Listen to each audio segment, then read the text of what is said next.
The Target 12 investigators are also working breaking news in 38 studios inside the scandal. After weeks of anticipation, tens of thousands of previously sealed court documents are now public.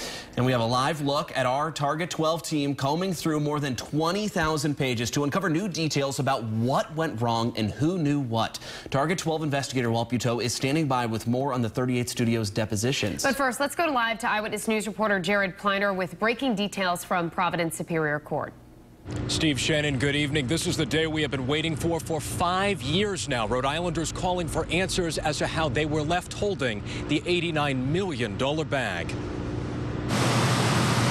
As of 3 p.m. Thursday, within the time frame projected by Superior Court officials last week, Eyewitness News received DVDs containing tens of thousands of pages of 38 studios documents under seal. Until now, more than 60 depositions, associated exhibits, motions before the court, all tied to a massive ongoing civil lawsuit aimed at recovering taxpayer dollars. For the first time in 5 years, we and all Rhode Islanders are able to look through these filings, an accounting of the state's failed 2010 deal with a taxpayer-backed video game company that went belly up in 2 short years. What remained, a $75 million state loan once meant to entice, that ballooned into $89 million in principal and interest. That company, founded by a Red Sox great whose jersey number 38 became tied to a nightmare that still haunts the Ocean State and casts a shadow over future public deals.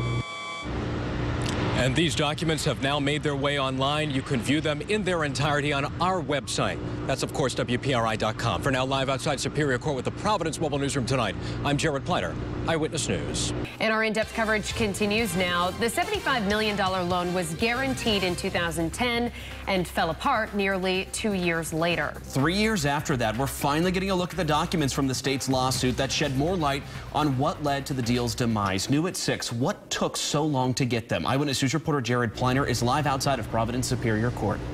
Steve Shannon, good evening. Well, this is how many documents made their way to court. It's a thumb drive. Well, we received them in a different form at 3 o'clock today.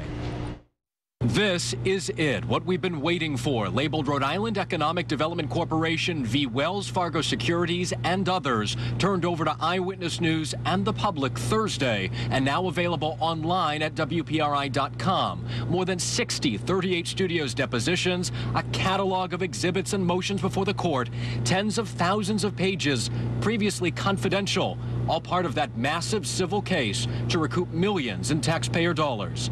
This release comes 5 years after Rhode Island enticed Curt Schilling's video game company to leave Massachusetts for the Ocean State with a public $75 million economic development loan. 2 short years later, in 2012, 38 studios flopped, leaving Rhode Island taxpayers holding the $89 million bag in principal and interest.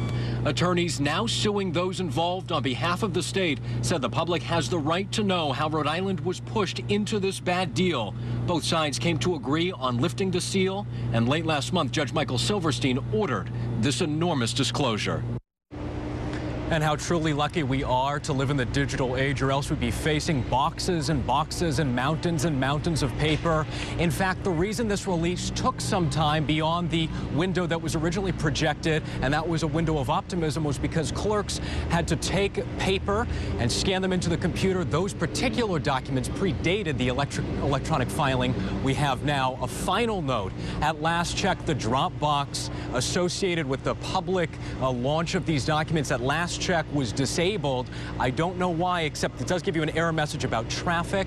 You can still read the documents. That's the good news on our website. That's WPRI.com. For now, live outside Superior Court with the Providence Mobile Newsroom tonight, I'm Jared Pliner, Eyewitness News.